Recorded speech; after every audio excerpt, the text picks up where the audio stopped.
अब कक्षा 11वीं की बुक से अध्याय 1 का एग्जाम्पल नंबर 7 देख लेते हैं। इससे पहले वाला मैंने बता दिया है, आप लोगों को समझ में आ भी गया होगा।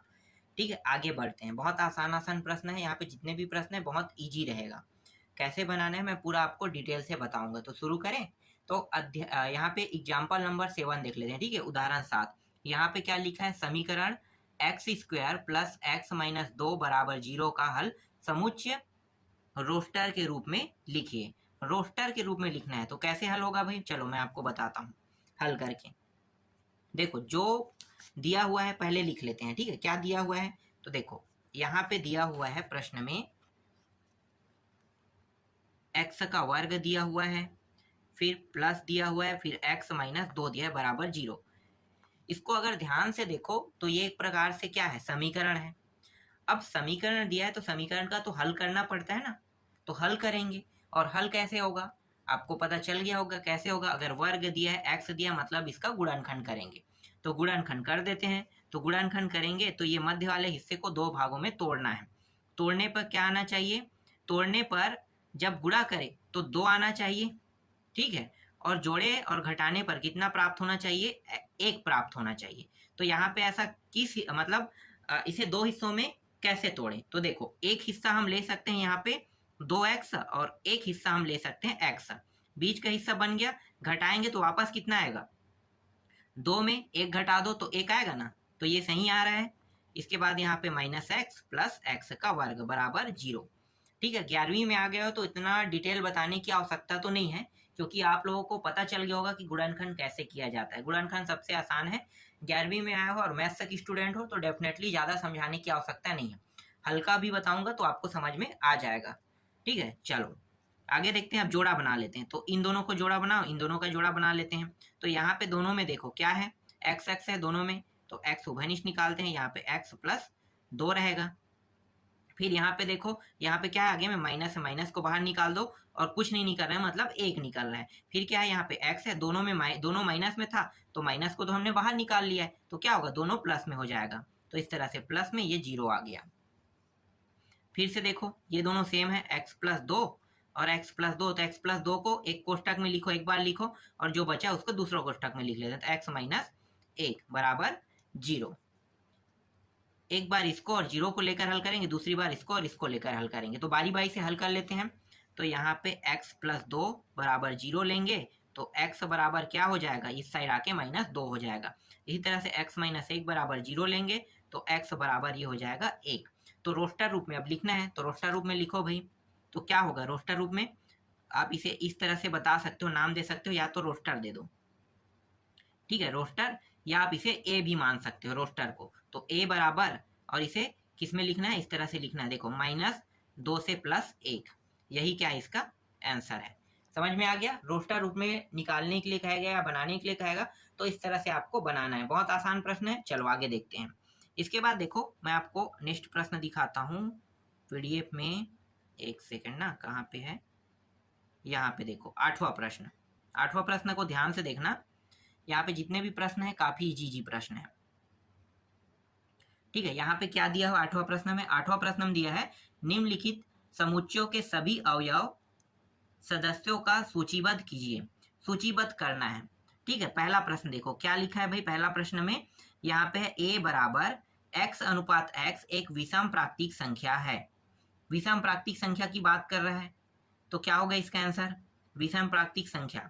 ठीक है, तो विषम प्राकृतिक संख्या का मतलब होगा, यहाँ पे मैं आपको बता देता हूँ, चलो देखो यहाँ पे पहला का आंसर क्या लेंगे, a बराबर, ठीक है डायरेक्ट मैं बता रहा हूँ प्राकृतिक संख्या क्या क्या होता है, आपको पता है कि 1 से शुरू होता है प्राकृतिक संख्या, तो 1 से आगे बढ़ते जाएगा। लेकिन विषम की बात कर रहा है तो विषम में 1 होगा, 3 होगा, 5 होगा, 7 होगा, इस तरह से आगे बढ़ते रहेगा। ठीक है, अनंत तक के चला जाएगा, क्योंकि यहाँ पे विषम प्राकृतिक संख्या कितना लेना है नहीं बताया है, इसलिए अनंत तक के आपको क्या करना है, ले जाना है। दूसरा प्रश्न देखते हैं, दूसरा प्रश्न में क्या कहा है, तो देखो दूसरा प्रश्न मैं आपको दिखाता हूँ, ये रहा b बराबर x अनुपात x एक पूर्णांक संख्या है, मतलब पूर्णांक है, -1/2 से बड़ा है x और x से बड़ा है 9/2 है। तो इसमें क्या लोगे, पूर्णांक संख्या के बारे में आपको पता होगा। पूर्णांक संख्या क्या होता है, जीरो से शुरू होता है, 1 2 3 4 5 6 7 8 इस तरह से जाता है। कभी भी पूर्णांक संख्या बटा में नहीं लिखते हैं, याद रखना। बटा में लिखते हैं क्या? नहीं लिखते ना। देखो कई जगह ऐसी स्थिति आ जाती है जहाँ पे बटा में लिखना पड़ता है, लेकिन रियल में जो रियल वर्ड होता है, मतलब जो रियल नंबर होता है, वो कभी भी बटा में नहीं होता।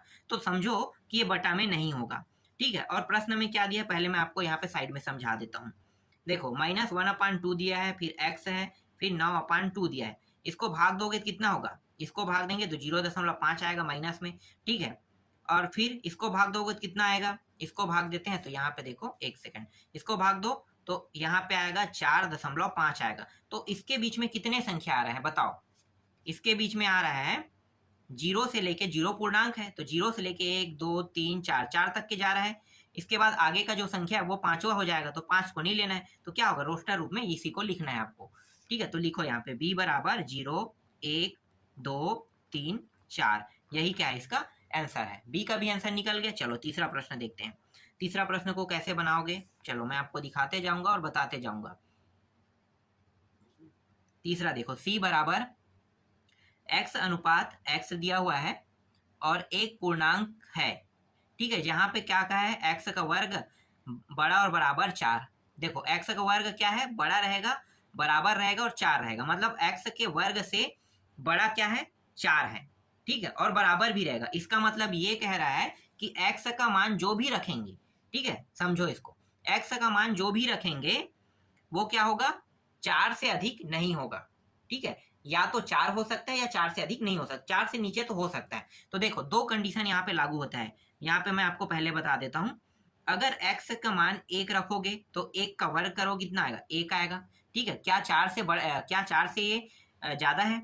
नहीं है ना, 4 से ज्यादा नहीं, 4 से कम है। तो पहला तो ये इसका आंसर हो सकता है। दूसरा, x बराबर 2 रख के देखता हूँ, तो 2 का वर्ग करो, कितना आ रहा है? 4 आ रहा है। तो 4 से ज्यादा है क्या? नहीं है, 4 के बराबर है। तो कंडीशन यही कह रहा है कि या 4 हो या 4 के बराबर हो, या 4 से नीचे या 4 के बराबर होना चाहिए। तो दो ही कंडीशन लागू हो रहा है। अगर मैं x बराबर 3 ले लूंगा तो क्या होगा? 3 बराबर ये हो जाएगा 3 तिया 3 का वर्ग मतलब 9 हो जाएगा। तो 9 तो 4 से ज्यादा हो रहा है ना, इसलिए इसे नहीं लेंगे, दो ही अंक लेंगे। एक 1 रहेगा, एक 4 रहेगा। इसका आंसर समझ में आ गया? 1 और 4, सी का पता चल गया। चलो डी को देखते हैं। डी में देखो, डी क्या लिखा है? x अनुपात x, यहाँ पे लिखा है लोयल शब्द का एक अक्षर है। इसे हल करके बताने की आवश्यकता नहीं है। देखो रोस्टर रूप में जब भी लिखोगे ना, तो जो 2 बार आता है उसे एक बार लिखना है। जैसे एल एल 2 बार आया है तो आप क्या करोगे? एक बार लिखोगे, एक बार लिखो वाई और LOYA, बस इतना ही लिखना है, ठीक है। लोया लिखना है। एल क्या है? पहले ही हमने लिख लिया है तो दोबारा लिखने की आवश्यकता नहीं है। समझ में आ गया? इसके बाद देखो नेक्स्ट प्रश्न क्या है, ई वाला। ई में दिया है x अनुपात x वर्ष का एक ऐसा महीना है जिसमें 31 दिन नहीं होते हैं। 31 दिन नहीं होते हैं भाई, किस किस महीने माह में नहीं होता है? नहीं पता है तो मैं बता देता हूँ। फरवरी, ठीक है। फरवरी के बाद कौन सा है? अप्रैल, ठीक है, एक के अंतराल में है ना अप्रैल। अप्रैल के बाद जून, जून के बाद, अब देखो यहाँ पे 2 का अंतराल रहेगा ना, जुलाई और अगस्त को छोड़ के किस में जाना है? सीधा सितंबर में जाना है, क्योंकि जून और जुलाई दोनों 31 का होता है, हमेशा 31 का होता है, याद रखना। तो यहाँ पे अंतराल में ये मत देखना कि भैया जून मैंने बताया है, अब अगस्त, सॉरी जून बताया, जुलाई, जुलाई के बाद अगस्त आएगा, अगस्त नहीं होता है, सितंबर होता है। यहाँ पे सिर्फ यही कंफ्यूजन है कि जून और जुलाई जो है दोनों 31 का होता है, इसके अलावा, ठीक है, यही बस दोनों एक साथ होता है, बाकी हर में एक एक का गैप है। इसके बाद आप सितंबर में आ जाओ, सितंबर के बाद डायरेक्ट नवंबर में, तो माह पता चल गया, ठीक है, इसका आंसर मिल गया आपको। चलो आगे देखते हैं। इसके बाद देखो छठवां प्रश्न। छठवां प्रश्न में क्या है? f बराबर x अनुपात x अंग्रेजी वर्णमाला का एक व्यंजन है जो यहाँ पे k से पहले आता है। तो k से पहले आने वाले सारे वर्ण, मतलब सारे वर्ण को बताना है जितने भी, लेकिन स्वर को नहीं लेना है। किसको लेना है? व्यंजन को, ठीक है, व्यंजन वाला। तो चलो मैं इसका आंसर बता देता हूँ। देखो छठवा का आंसर क्या होगा? ए को नहीं लेना है, ए तो स्वर है ना। देखो मैं यहाँ पे स्वर लिख लेता हूँ, तो ए स्वर है, फिर मैं बताते जाऊंगा, सिर्फ व्यंजन लेना है हमें। तो व्यंजन लेते जाओ, यहाँ पे बी हो गया, सी हो गया, डी हो गया, ई भी क्या है? स्वर है। ई को हटा देते हैं। ई के बाद क्या आता है? एफ आता है। एफ के बाद जी, जी के बाद क्या आएगा? एच आएगा। एच के बाद आई, आई भी स्वर है। आई के बाद एच के बाद आई, आई के बाद जे, ठीक है, तो ये जे तक रहेगा। और यहाँ पे के से पहले पूछा है तो सभी क्या होगा, ये वाला जो दिखाई दे रहा है ना, ये सभी इसका आंसर है, ये आंसर है, ये जो है हट गया क्योंकि इसे लेना ही नहीं है, प्रश्न में पहले ही कह दिया है। समझ में आ गया छठवां प्रश्न। चलो आगे देखते हैं, अब नेक्स्ट प्रश्न में आते हैं। एक मिनट मैं आपको दिखाता हूँ कहाँ पे है भाई, कौन सा प्रश्न देख रहे थे अभी, अभी 8वां था क्या, 9वां, ठीक है 9वां के बाद आ जाते हैं 10वां में, ठीक है 1 सेकंड रुकना। चलो ये देखो 10वां प्रश्न, ठीक है 10वां प्रश्न में क्या दिया हुआ है, 10वां प्रश्न में दिया हुआ है समुच्चय ए 1 4 9 16 और 25 दिया हुआ है, यहाँ तक को समुच्चय निर्माण रूप में लिखे। समुच्चय निर्माण रूप में लिखना है। समुच्चय निर्माण रूप में देखो कैसे लिखोगे, यहाँ पे a बराबर x अनुपात x, डायरेक्ट मैं उत्तर दिखा देता हूँ, x अनुपात x बराबर n का वर्ग। n का वर्ग ना लिख के x का वर्ग भी आप कर सकते हो, क्योंकि x का मान जो रखोगे उसके हिसाब से यहाँ पे मान आते रहेगा, ठीक है। तो देखो ये सब वर्ग है, 1 का वर्ग 1 होता है, 2 का वर्ग क्या होगा 4, 3 का वर्ग 9, 4 का वर्ग 16, 5 का वर्ग 25। तो इसलिए क्या करेंगे, वर्ग है मतलब x का मान, यहाँ पे n का मान जो दिया है ना इसको x भी कर सकते हो, ठीक है। तो चलो n में ही देख लो, n का वर्ग करोगे तो ये सारे मान आते रहेगा, 1 2 3 4 n में रखते जाओगे और ये कहाँ तक जा रहा है, अनंत तक जाएगा। तो इस तरह से n एक प्राकृतिक संख्या है, ठीक है। प्राकृतिक संख्या बोला है तो प्राकृतिक संख्या कहाँ शुरू होता है, 1 से शुरू होता है, तो यहाँ पे इसका आंसर मिल गया 10वां का। अब देखो 11वां मैं दिखाता हूँ आपको, सभी बहुत आसान प्रश्न है। 11वां में देखो, 11वां में क्या दिया हुआ है, निम्नलिखित समुच्चयों को समुच्चय निर्माण रूप में व्यक्त कीजिए। समुच्चय निर्माण रूप में व्यक्त करना है, इसको भी सेम वही फॉर्म में मतलब बनाना है। देखो इसको कैसे बनाओगे, तो यहाँ पे इसको देखो, यहाँ पे क्या लिखा है, a बराबर x अनुपात x एक प्राकृतिक संख्या है, ठीक है। ये सभी के सभी क्या है, प्राकृतिक संख्या है जो 3 से विभाजित होता है, 3 से विभाजित होता है, और x से बड़ा कितना है 15 है, x से बड़ा 15 है। मतलब 3 का पहाड़ा अगर आप पढ़ोगे तो 3 चौक 12 बार पढ़ोगे, 15 बार नहीं पढ़ोगे। 15 से हमें नीचे चाहिए, ठीक है, 15 से नीचे चाहिए। तो x का मान कोई भी कंडीशन में 15 नहीं होना चाहिए, 15 से नीचे होना चाहिए। तो इसलिए यहाँ पे देखो यही चीज बताया गया है, x से बड़ा 15 है जो इसे दर्शा रहा है। समझ में आ गया। आगे देखो, इसके बाद क्या है, 2 4 8 16 और 32 दिया है, इसको कैसे बनाओगे समुच्चय निर्माण में। तो देखो यहाँ पे इसका भी आंसर बताया हुआ है, यहाँ पे b बराबर x अनुपात x बराबर, ये सभी के सभी देखो 2 है 4 है 6 है, 2 का गुणज है ना सभी में, 2 का गुणा 2 दूनी 4, ठीक है। फिर 2 के पहाड़ा में ये भी आता है, मतलब 2 के घात को ध्यान देना, 2 का अगर मैं घात रखूंगा, 2 के घात 1 रखता हूं पहले वाले में, इसमें 2 का घात 4 में देखो 2 का घात कितना रखूंगा 2 रखूंगा, इसमें 2 का घात कितना रहेगा 3 रहेगा, तब होगा ये 2 का घात कितना होगा 4 और 2 का घात 5, मतलब 2 का घात डिपेंड कर रहा है। तो 2 के घात रहे तो 2 के घात में क्या कर देता हूँ, 2 के ऊपर n लगा देता हूँ। घात क्या है, आप जैसे जैसे 1 रखोगे तो 1 रहेगा, 2 रखोगे तो 2 हो जाएगा, 3 रखोगे 3 हो जाएगा, मतलब घात को क्या करना है n रखना है। तो देखो b यही चीज बताया है, b में x अनुपात x बराबर 2 का घात n, x बिलोंग करता है n के साथ, और n बड़ा है किससे 6 से, क्योंकि यहाँ पे सिर्फ 5 संख्या दिया है इसलिए n बड़ा है 6 से, मतलब 5 तक के घात रखेंगे, छठवां घात में नहीं जाएगा। समझ में आ गया। यहाँ पे देख लो ना 5 तक के मान दिया है और ये 5 ही घात बनता है यहाँ पे, यहाँ तक के तो 5 घात है, इसलिए n का घात 6 से बड़ा नहीं होगा। समझ में आ गया, इसलिए इसे इस तरह से बनाया गया। तीसरा देखो, तीसरा में क्या है, 5 25 125 625, इसमें भी देखो ये भी घात बन जाएगा। ये 5 का कितने घात बन रहा है, 1 घात, यहाँ पे देखो 5 का 2 घात, 5 का 3 घात, 5 का 4 घात, सेम है, सेम टू सेम बनेगा ये भी, ठीक है। तो तीसरा देख लो, सेम टू सेम आपको लेना है, कोई भी अंतर नहीं रहेगा। 3 है, यहाँ पे देखो पदों की संख्या कितनी है 3 है, ठीक है। तो 3 है तो आप यहाँ पे 5 कर सकते हैं, यहाँ पे डायरेक्ट लिख के ना लेस देन लिख के क्या कर सकते हो 5 लिख सकते हो, बराबर को हटा सकते हो। अगर बराबर को लिखना है तो आपको इसके बराबर में क्या लिखे, यहाँ पे देखो इसके बराबर में क्या है 4 और बराबर लिखा है, क्योंकि 4 पद है तो बराबर में आपको लेना पड़ेगा। और 5 अगर मैं लिख देता हूँ यहाँ पे तो क्या मैं उसे बराबर में लूंगा, नहीं लूंगा, बराबर में नहीं लूंगा, सिर्फ बड़ा है बताऊंगा, x से बड़ा है 5, इस तरह से लिख सकता हूँ।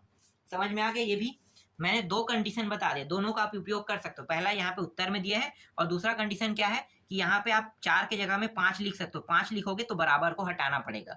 जो यहाँ पे नीचे में यहाँ पे देखो ना एक लाइन है ना, ये बराबर का लाइन है। समझ में आ गया। आगे देखो, इसके बाद देखो क्या है, यहाँ पे 2 है 4 है 6 है, इसी तरह से आगे बढ़ते जा रहा है, बढ़ते जा रहा है, ठीक है। तो 2 4 6 आगे बढ़ते बढ़ते लगातार बढ़ते जाए तो इसका आंसर क्या होगा। तो देखो यहाँ पे आपको क्या लिखना है, ये सब के सब क्या सम प्राकृतिक संख्या, तो बस इतना ही लिखना है, x अनुपात x एक सम प्राकृतिक संख्या है, इससे ज्यादा आपको कुछ नहीं लिखना है।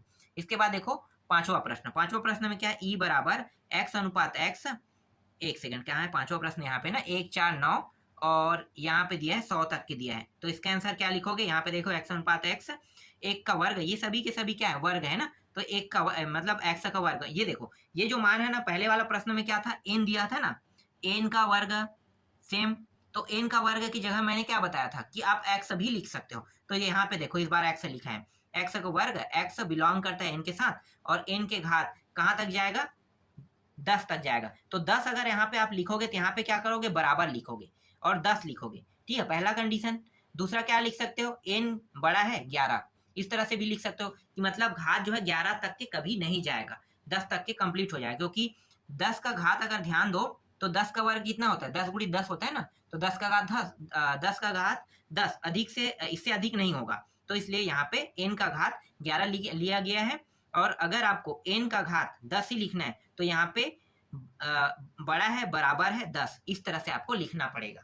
समझ में आ गया। तो अभी इस वीडियो में मैं आपको बस इतना ही बता रहा हूँ, बाकी जो बचा हुआ है उनको मैं आपको नेक्स्ट वीडियो में बता दूंगा।